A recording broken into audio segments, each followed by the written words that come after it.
Hey guys what's up. कैसे हैं आप लोग? आई होप आप सभी लोग बहुत अच्छा कर रहे हैं अपनी लाइफ में और आपकी जेई और नीट की प्रिपरेशन बहुत ज़बरदस्त चल रही होगी। आज के वीडियो का जो टॉपिक है वो आपने थंबनेल देख के समझ ही गए होंगे कि आज का जो टॉपिक है वो है टेस्ट फॉर कार्बोहाइड्रेट्स। और यहाँ पे कार्बोहाइड्रेट्स के बहुत सारे टेस्ट होते हैं, तो उनको हम डिफरेंट डिफरेंट पार्ट्स में कवर करने की कोशिश करेंगे। तो आज ये टेस्ट फॉर कार्बोहाइड्रेट का पार्ट 1 है और इसमें आज हम कवर करेंगे Molisch test and Benedict test.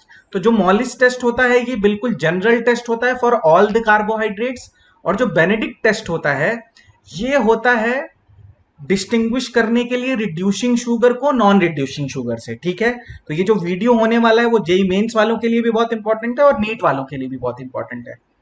Welcome to the official YouTube channel of Chemiway. मेरा नाम है सौरभ श्रीवास्तव और हम आज का वीडियो शुरू करते हैं। देखो, पहला टेस्ट जो मैंने लिया है वो है मॉलिस टेस्ट। तो मैंने अभी तुम्हें बताया मॉलिस टेस्ट क्या होता है। जो भी कार्बोहाइड्रेट्स होते हैं, चाहे वो मोनोसेक्राइड हो या डाइसेक्राइड हो या पॉलीसेक्राइड्स हो, सारे ही पॉजिटिव रिएक्शन देते हैं फॉर मॉलिस टेस्ट।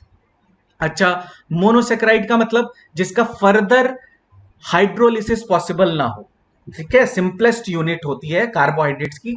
डाइसेक्राइड का मतलब क्या होता है? डाइसेक्राइड का मतलब होता है कि अगर मैं उसकी हाइड्रोलिसिस करूंगा तो मुझे 2 यूनिट्स ऑफ क्या मिलेंगे? मोनोसेक्राइड मिलेंगे। इसी तरह पॉलीसेक्राइड्स का मतलब क्या होता है? पॉलीसेक्राइड्स का मतलब होता है कि अगर मैं पॉलीसेक्राइड्स को हाइड्रोलिसिस करूंगा तो एन मॉलिक्यूल्स मिलेंगे किसके? मोनोसेक्राइड के। तो ये है classification of carbohydrates.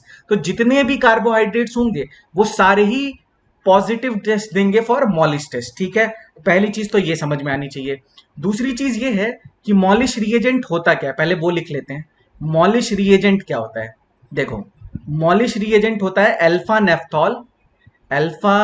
नेप्थॉल plus ethanol.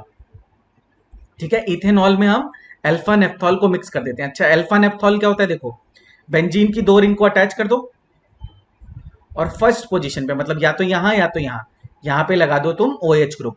तो नेफ्थलीन से बनाया है हमने नेफ्थॉल, तो इसको हम बोलते हैं अल्फा नेफ्थॉल। ठीक है, प्लस इथेनॉल, ये है तुम्हारा मॉलिश रिएजेंट। तो तुम ध्यान से देखो कि एक हमने यहाँ पे शुगर सैंपल लिया है और उसमें हमने ऐड किया अल्फा नेफ्थॉल एंड इथेनॉल। तो फर्स्ट स्टेप में हम ये करते हैं। उसके बाद सेकेंड स्टेप में हम ऐड करते हैं H2SO4। तो जो इंटरफेज होता है, इंटरफेज मतलब दोनों सॉल्यूशन का जो इंटरफेज होता है, वहां पे अगर पर्पल कलर की रिंग का फॉर्मेशन हो रहा है, इसका मतलब ये है पॉजिटिव मॉलिस टेस्ट। अगर पर्पल कलर की रिंग का फॉर्मेशन हो रहा है at the interface of solution, तो इसको हम बोलेंगे पॉजिटिव मॉलिस टेस्ट। और ये जो पॉजिटिव मॉलिस टेस्ट आता है, जो पर्पल कलर की रिंग आती है, उसके लिए जो कंपाउंड रिस्पॉन्सिबल है वो यहां पे बना है। वो उतना इंपॉर्टेंट नहीं है तुम्हारे कोर्स के लिए, मतलब वो कभी कंपाउंड नहीं पूछेगा।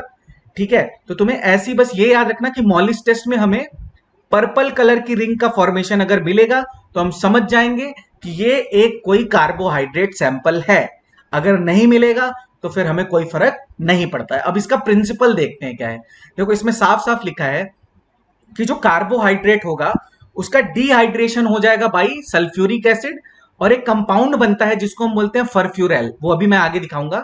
वो एल्डिहाइड ही होता है, उसको हम बोलते हैं फर्फ्यूरल, जो कि 2 मॉलिक्यूल ऑफ अल्फा नेफ्थॉल के साथ पर्पल कलर की रिंग का फॉर्मेशन करता है एट इंटरफेस। ठीक है, सिंपल सी चीज है, अल्फा नेफ्थॉल और सल्फ्यूरिक एसिड तुम्हें यूज करना है। और कार्बोहाइड्रेट सैंपल में अगर होगा तो पर्पल कलर की रिंग का फॉर्मेशन हो जाएगा। कहां पे? At the junction. इसी को हम बोलते हैं मॉलिस टेस्ट। अब इसका रिएक्शन देख लो। रिएक्शन उतना इंपॉर्टेंट नहीं है, फिर भी देख लो। देखो, ये है मेरा ग्लूकोज। ग्लूकोज में जब मैं कंसंट्रेटेड H2SO4 ऐड करूंगा तो concentrated H2SO4 is dehydrating agent. और डिहाइड्रेटिंग एजेंट क्या करेगा? वाटर निकाल के बाहर फेंक देगा। वाटर निकाल के बाहर फेंकेगा तो देखो 5 मेंबर की रिंग बन गई। 1 2 3 4 एंड 5। 5 मेंबर की रिंग है जिसमें फर्स्ट पोजीशन पे क्या है? एल्डिहाइड ग्रुप, और फोर्थ पोजीशन पे क्या है? CH2OH। तो यहां पे देखो वही बनाया है। देखो, नंबरिंग कर लो। ये देखो, 1 2 3 4 5। तो फर्स्ट पोजीशन पे ये आ गया और फिफ्थ पोजीशन पे CH2OH आ गया। और देखो, यहां से वाटर रिमूव हुआ है तो ऑब्वियसली डबल बॉन्ड का फॉर्मेशन होगा। इसको हम बोलते हैं फर्फ्यूरल। अब मेरी बात बहुत ध्यान से सुनो। ये देखो, ये है, मैं करके भी बता देता हूं। इसमें कुछ ऐसा याद करने वाला नहीं है, फिर भी अब देख ही लो। अब जब तुमने देख ही लिया ये रिएक्शन तो देख लो। ये यहां पे आएगा, एक्टिवेटिंग रिंग है, ये ग्रुप यहां पे शिफ्ट होगा और ये यहां पे शिफ्ट होगा। कार्बन पे निगेटिव चार्ज आएगा, कार्बन इस पे क्या कर देगा, अटैक कर देगा, ये वाला बॉन्ड यहां से ब्रेक हो जाएगा। तो देखो एक मॉलिक्यूल इसका अटैच हो गया और ये बन जाएगा OH। क्लियर। फिर एसिडिक मीडियम है तो वहां से वाटर रिमूव हो जाएगा, फिर एक और ग्रुप आके अटैच हो जाएगा, तो ये बन जाएगा तुम्हारा कंडेंसेशन प्रोडक्ट। और जब एसिडिक मीडियम है तो ध्यान से देखो, ये वाला यहां पे जब इलेक्ट्रॉन शिफ्ट होगा तो ये वाला इलेक्ट्रॉन कहां शिफ्ट होगा, ये वाला इलेक्ट्रॉन यहां शिफ्ट होगा, तो ये वाला इलेक्ट्रॉन यहां शिफ्ट होगा, तो ये वाला प्रोडक्ट बन जाएगा।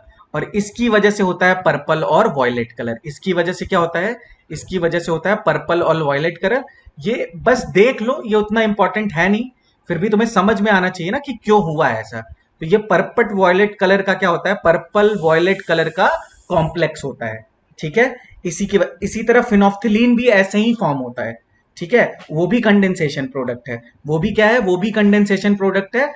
तो इस तरह से मॉलिश टेस्ट जो होता है एक जनरल टेस्ट है फॉर ऑल दी कार्बोहाइड्रेट्स। पहला टेस्ट क्लियर सबको, किसी को प्रॉब्लम होगी तो कमेंट सेक्शन में बताना। ठीक है, चलो नेक्स्ट टेस्ट देखते हैं, विच इज बेनेडिक्ट टेस्ट। देखो बेनेडिक्ट टेस्ट में क्या होता है, बेनेडिक्ट टेस्ट जो होता है ये डिस्टिंग्विश करता है, बहुत ध्यान से सुनो, डिस्टिंग्विश करता है reducing sugar and non reducing sugar को। Reducing sugar and non reducing sugar को। अब reducing sugar and non reducing sugar जो है ये बिल्कुल अलग टॉपिक हो गया, उसको हम एक अलग वीडियो में देखेंगे। ठीक है, कि कैसे हम डिस्टिंग्विश करते हैं, कौन सा रिड्यूसिंग शुगर होता है, कौन सा नॉन रिड्यूसिंग। वैसे अभी के लिए समझ लो कि जिसके पास भी फ्री एल्डिहाइडिक या कीटोनिक ग्रुप होगा उसको हम बोलेंगे रिड्यूसिंग शुगर, और जिसके पास फ्री एल्डिहाइडिक और कीटोनिक ग्रुप प्रेजेंट नहीं होगा उसको हम बोलेंगे नॉन रिड्यूसिंग शुगर। जैसे sucrose is non reducing sugar. ठीक है, तो देखो साफ साफ लिखा है, the Benedict test identifies reducing sugar, जो कि मोनोसेकेराइड भी हो सकते हैं and some disaccharides also, which have free ketone और एल्डिहाइड फंक्शनल ग्रुप। तो मतलब बेनेडिक्ट टेस्ट जो है वो डिस्टिंग्विश करेगा रिड्यूसिंग शुगर को नॉन रिड्यूसिंग शुगर से। बिल्कुल सही। अब हम आते हैं कि बेनेडिक्ट रिएजेंट क्या होता है, कौन सा रिएजेंट हम यूज करेंगे। तो ध्यान से देखो, हम यूज करते हैं कॉपस एक्वस कॉपर सल्फेट, मतलब CuSO4.5H2O। और कल भी मैंने तुम्हें बताया था कि Cu+2 की वजह से जो कैरेक्टरिस्टिक कलर होता है वो होता है ब्लू। ये चीज सबको पता है।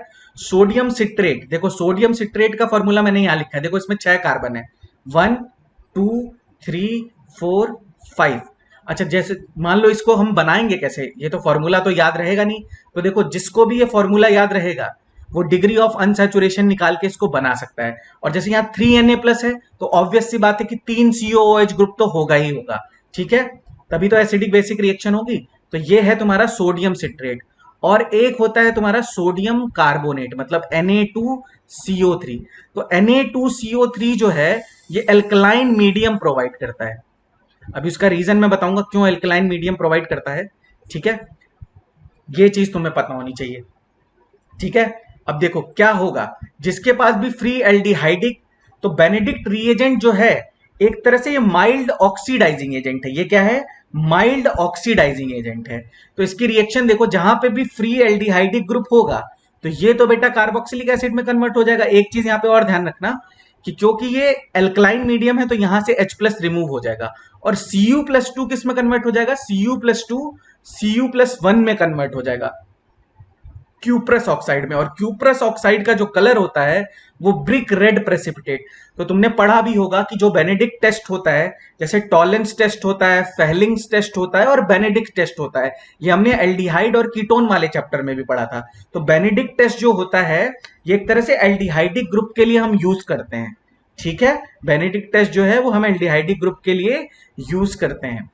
तो देखो अब यहां पे एक बहुत अच्छी बात है जो तुम्हें समझनी होगी कि बेसिक मीडियम में जो कीटोन होता है ना वो भी एल्डिहाइड में कन्वर्ट हो जाता है। वो कैसे होता है उसका मैकेनिज्म मैं नेक्स्ट वीडियो में बताऊंगा। पर तुम याद रखना कि टॉलेंस टेस्ट, फेहलिंग्स टेस्ट, ये कीटोनिक ग्रुप अगर प्रेजेंट है किसी कार्बोहाइड्रेट में तो वो भी वो टेस्ट दे देता है। तो बेनेडिक्ट टेस्ट का जो रिजल्ट आएगा वो देखो कैसा आएगा, रिजल्ट देखो कैसा आएगा। जैसे मान लो इसमें वाटर है और बेनेडिक्ट सॉल्यूशन है, तो ये देखो निगेटिव दे रहा है। निगेटिव होगा तो ब्लू कलर आएगा, निगेटिव होगा तो ब्लू कलर आएगा। इसी तरह देखो सुक्रोज है, sucrose is non reducing sugar, और जो नॉन रिड्यूसिंग शुगर होगा वो रिएक्ट नहीं करेगा किससे, Cu+2 से। तो sucrose is non reducing sugar और ग्लूकोज इज रिड्यूसिंग शुगर। तो देखो इसने इसको क्या कर दिया, डिस्टिंग्विश कर दिया, ये रिड्यूसिंग शुगर है, ये नॉन रिड्यूसिंग शुगर है।